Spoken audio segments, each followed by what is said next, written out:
Hilton brings you new ways to stay, with experiences that let you capture the glory days. Introducing the Graduate Hotels. Each inspired by local college towns, these stays are always original and never boring. Get in touch with traditions all across the country and enjoy a stay that's a class above the rest. Book at Graduate Hotels with Hilton Honors Points at Hilton.com. It's a win-win. Hilton, for the stay.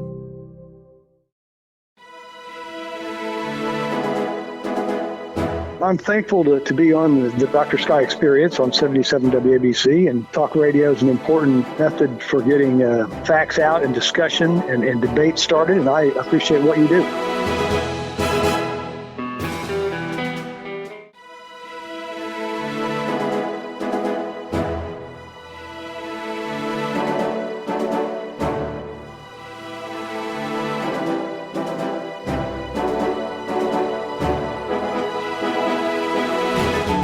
Ladies and gentlemen, to the exciting show that you tell us you like so much, the Dr. Sky Experience, heard proudly here on Talk Radio 77 WABC. With the Dr. Sky Experience, we call this radio station, and many agree, the crown jewel of radio, the iconic 77 Talk Radio WABC, beaming out of New York City, around the nation and around the world, and I'm sure, ladies and gentlemen, even out into the cosmos. And today, we have a very special guest as we talk more about American exceptionalism in these rather troubled times here in America and around the world. In just a moment, we'll be joined by former Ambassador Francis Rooney, who is the U.S. Ambassador to the Holy See. And we'll talk a little bit of his book entitled The Global Vatican. And he was also a congressman representing the 9th Congressional District in Florida from 2017 to 2021. With that, a hearty welcome to the former ambassador and former congressman, Francis Rooney. Good afternoon, sir, and thank you for joining us. Thanks for having me on. Privilege and honor, sir. I've followed you for a long time. And today, in this particular interview, I wanted to really get you to jump right into the conversation as we talk about what's going on in the Middle East. And then later on, of course, we'll talk about your ambassadorship to the Holy See. I'm fascinated by this, and I think so will the listeners. But let's talk about this world flashpoint, what you see is happening here, and what people who are listening to this particular episode really need to see about what the sad thing that's going on with Israel, Hamas, and Hezbollah to the north. Well, this Hamas thing is just one more chapter in what's been a continuing and evolving narrative for many, many years. Yes. In 1929, long before there was a state of Israel, a bunch of Palestinians murdered every Jew they could find. It goes back to the Quran, to the last 3 shiras of the Quran. Absolutely. They basically don't like anybody that's not a Muslim. Wow. Well, tensions are really rising, and we see today as we conduct this interview here in October of 2023, on the 17th day, we understand that President Biden is expected to visit the Middle East, a very dangerous trip for any president, knowing the hostility in the region. But with your experience, sir, give us some of the things that you think might happen there. I know nobody really has a crystal ball here. What we hope would happen is peace could prevail. But being a realist, I think that's obviously difficult, especially the horrific things that Hamas has done to the Israeli citizens, up to and including children. I mean, this is just horrible. It reminds us reminiscent of the Nazi Germany and, of course, many things that happened with the Jews in the Holocaust. So a little bit of insight from you. I mean, what do you think will happen, and what do you think needs to happen? Let's talk about that. Well, I think given the brutality and the number of innocent killings and everything, Israel's going to have to do something militarily in Gaza. They just can't say, oh, well, okay, yeah, we'll sign a peace deal now. But once they've gone in there and they've had some fighting and probably killed a few leaders and blown up a few buildings, maybe there will be a possibility for a brokered truce. And maybe that's what Biden will talk about is, okay, how soon are you all going to be ready to figure a way out of this thing? And then he's also there to make sure that Iran and a few other bad actors realize how deadly serious the United States is about protecting Israel. Wow. Well, as you know, sir, better than anybody else, you were also vice chair of the Foreign Affairs Committee. And as we continue to talk with you on this particular episode of the Dr. Sky Experience, it's a privilege and honor to have you here in the 2 roles that you've had and many other roles in business and such. But if I may shift gears back to our nation here, I mean, in my humble opinion, I've always been more on the right side of the equation here. I did volunteer and do a lot for Donald Trump, and certainly would do it again. I want to have your take on what's going on here in the Congress with the speakership. I mean, this is just so amazingly sad that we can't seem to find a person. Many people, of course, we would like to see in that particular position. But describe to us not only what's happened, we also know what now is going on right now as we're talking and conducting this interview. Aren't they doing that, sir? They're trying to find a speaker, and nobody seems to come up with a number of votes. I've been flying all day and just got in, so I'm not sure what's going on exactly or whether Jordan's won it yet or not. But, Kevin McCarthy had the same problem Boehner had. You've got this hardcore Freedom Caucus group, which is highly ideological and fairly self-interested and won't compromise on anything. And then you've got all these other Republicans that range from conservative to moderate. And a lot of the moderates are from districts that are some of the right conservative people call them rhino districts, but you can't have a majority without them. Yes. And so it's got to be some way to, historically with democracy, you have to synthesize contradicting points of view to come up with a compromise, and they're not capable of doing that. The other thing is Kevin spent so much time and effort and giving things up to the Freedom Caucus to get the speakership in the first place, to get Green's vote and Matt Gaetz's vote, et cetera, that I think he's kind of paralyzed. He kind of looked like a three-legged dog. Yes. Well, it's pretty embarrassing, as you know, sir. I mean, you were in the hallowed halls of Congress for years, but from people like ourselves that are listening to this particular interview today, I think it's pretty embarrassing when the world looks at this country, because am I correct in this assumption? I mean, this is basic from grammar school and high school and college. The speakership is what, the third most powerful position in government aside from president and vice president? Isn't that it's certainly in line for the presidency succession that way. Absolutely. I think this is debilitating internally, what it does to our American institutions, but it's also debilitating externally in the sense that you've got all these bad actors, our adversaries, watching every move we make, sitting back, scratching their head. I mean, it's like when Obama joked about Putin taking Crimea. All he did was embolden Putin to come take some more. Yes.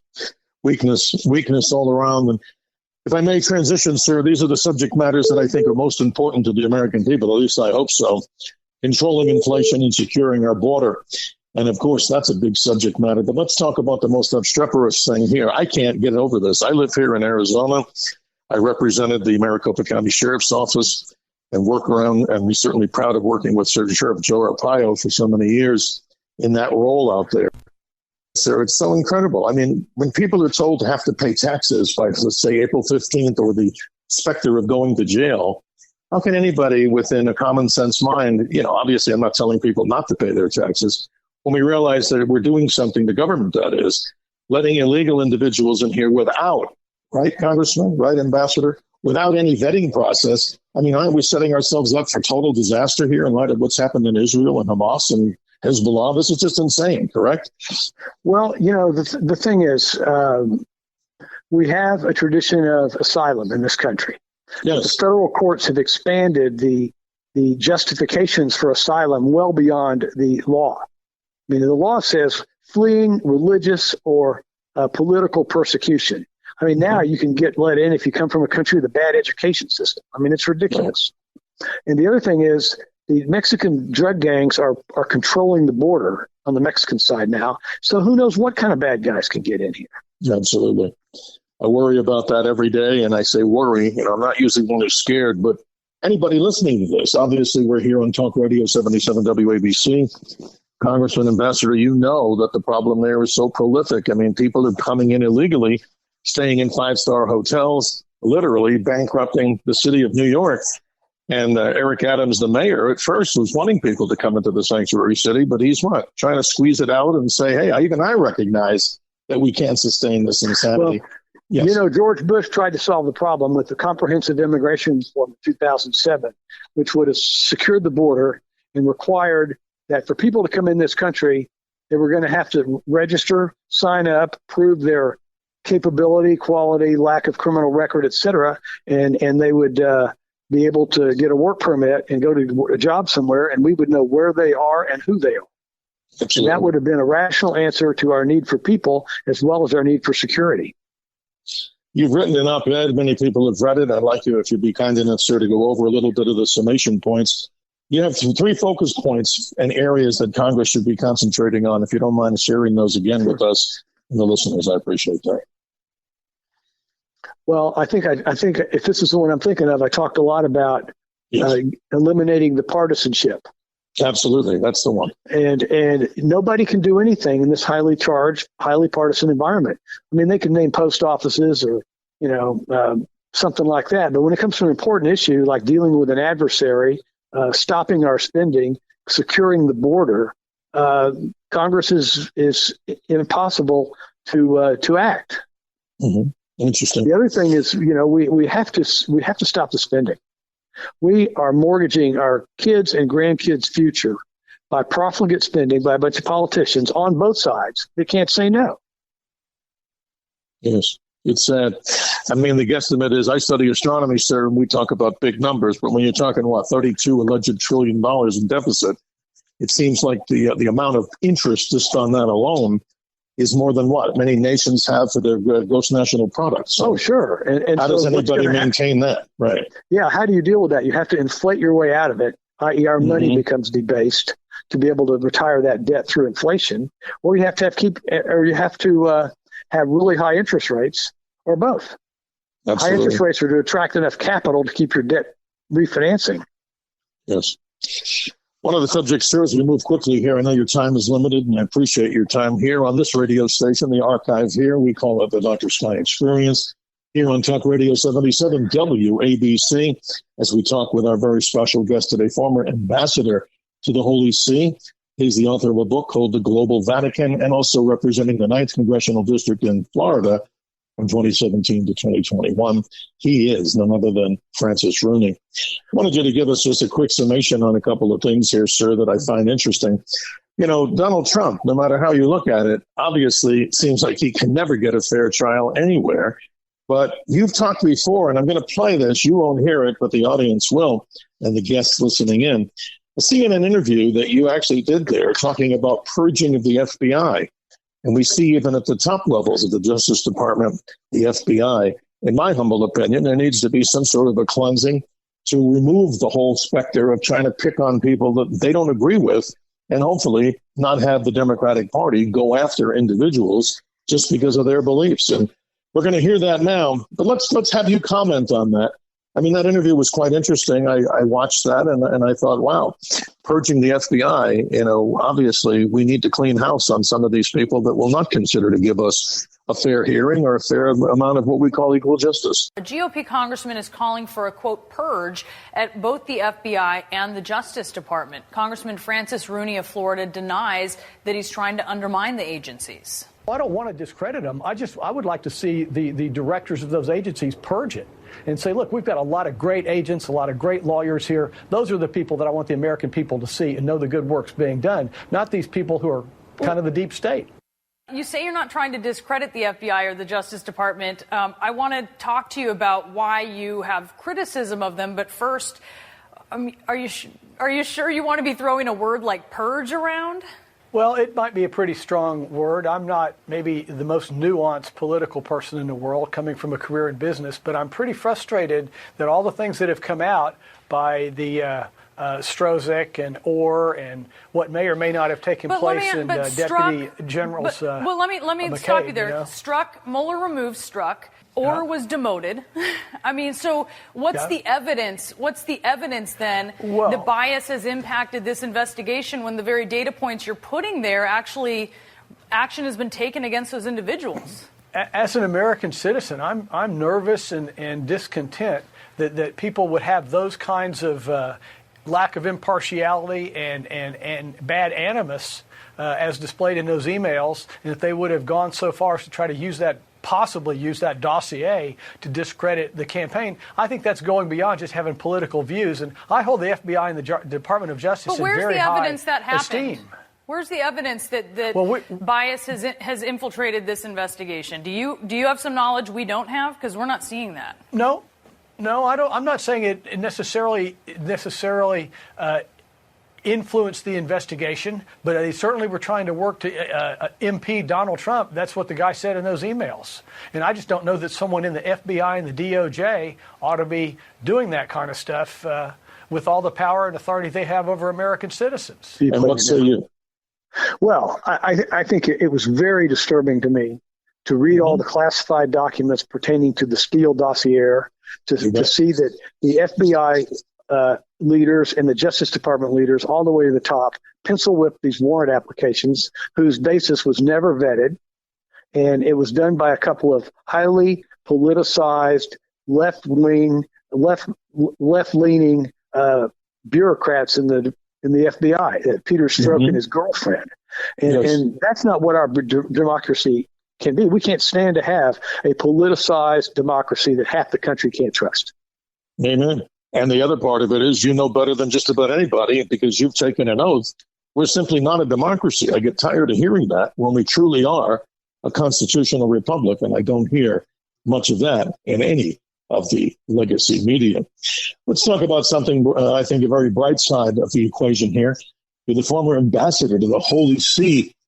You have a book out, of course, called The Global Vatican. What an honor it is, sir. Tell us about that experience, because during this period of time, if I'm correct, it was Pope Benedict XVI who was actually the Pope there. But describe that. I mean, I've never been to the Vatican. I'd like you to explain to us what the Holy See really is in relationship to the Vatican, and share any experience that you've had. I'm sure you've had a meeting with the Pope during your particular tenure. Is that correct, sir?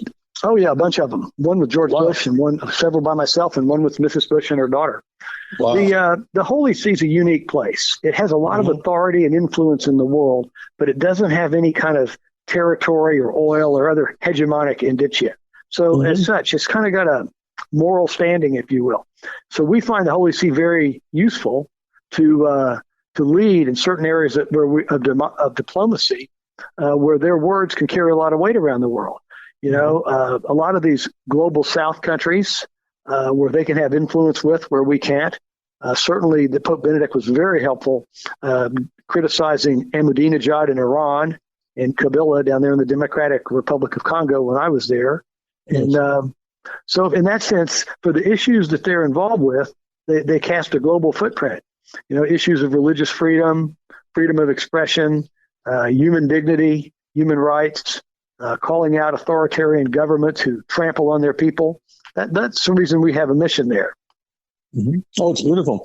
I mean, but just on the personal side, it must be absolutely fantastic, not only to see the history of these sacred locations, but I'm interested to know if you've ever visited the summer home, the Palace of Castel Gandolfo, obviously in historical records, as you know, been around since 1596.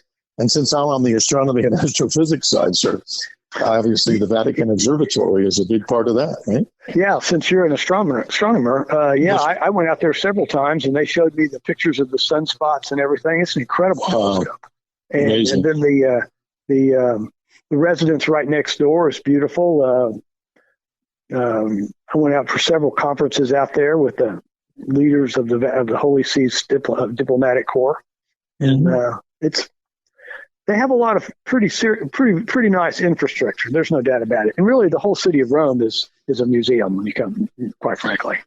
Well, sir, that's on my bucket list. I hate the word bucket list, but that's on my list, of course, to see in Italy, to visit the Vatican and see these amazing, amazing religious historical sites for Christianity and the Catholic faith. Well, sir, you get the closing comment because it's interesting here. And before that, I should just jump in. Excuse my interruption.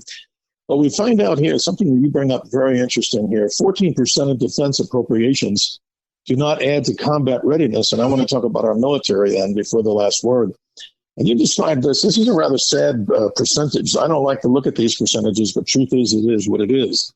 You also described 77% of the 17 to 24-year-olds do not even qualify for the capability for military service. That's amazing. And why not? I'd be curious to hear. Well, according to the Wall Street Journal, a lot of it's physical debility and a lot of it's mental debility. Wow. I mean, we need kind of a great awakening among our training of our children and youth. Maybe another President Kennedy's fitness program like he did in 1961. And, it's really sad. And then that's on the physical and mental side. But on the other side, the non-combat readiness part, we've got to stop wasting money on things that don't pertain to taking out our enemies. We waste a lot of money on bases that are there to placate congressmen that don't add strategic value, on all this HR department kind of woke stuff that's going on about making sure people are happy in all their different modes of stability. And I don't think that's the job of the military. There's an article in the Wall Street Journal today or in the Washington Post about the limited number of black fighter pilots. Now, I'm sorry there's not more black fighter pilots, and maybe there's some things that could be done about it. But we got a lot of other fish to fry right now with Iran and Hamas and Hezbollah. Absolutely. It's sad to see that, sir. I mean, obviously, these other nations, my concern, not fear, is the communist Chinese, the military that they have, extremely strong, North Korea, Iran, of course, in the news every day. But it's just a sad situation over there in the Middle East, and I just don't know. I'll pray and I'll hope, but I'll pray first that cooler heads prevail, because according to biblical scripture, as you know, this could be the seed that starts off World War III, the apocalyptic vision in the Bible, which is absolutely... And I'll tell you who is right at the hands of Barack Obama. Absolutely. He did that ridiculous deal with Iran, gave them all that money. They immediately put all their nuclear development facilities on their army installations where we were not permitted to go. And now here Biden want to do it again. It's terrible. Well, sir, I appreciate your time here, but the last thing, to give you the last word, I wanted you to give us a little insight into the global Vatican, so what people can understand from your time as ambassador to the Holy See. The Holy See projects authority throughout the world. It's a global institution capable of influencing almost every part of the world if the right circumstances present themselves. And I think that's why they're a unique partner for the United States in conducting diplomacy and trying to nurture some of the same values that are in our national security strategy, defending human rights, religious freedom, etc. And I just appreciate the chance to be on Dr. Sky Talk Radio at 77 WABC. I've been up before. I really appreciate it, and I wish you all the best. Well, so stay with us just for a moment here. Again, thanking him ahead of time. Former ambassador Rooney, a great story. He himself knowledgeable, yes, ladies and gentlemen, about not only what's happening here in America, but as the U.S. Ambassador of the Holy See, his book, The Global Vatican. That concludes this exciting edition, as everybody tells us, on Talk Radio 77 WABC, the Dr. Sky Experience, talking not only about astronomy, space, aviation, and weather, but with celebrity guests, and as you're hearing today, stories of American exceptionalism. Thank you, former Ambassador and Congressman Francis Rooney. As we conclude this edition, please stay on the line with us as we go to the break at the bottom of the hour.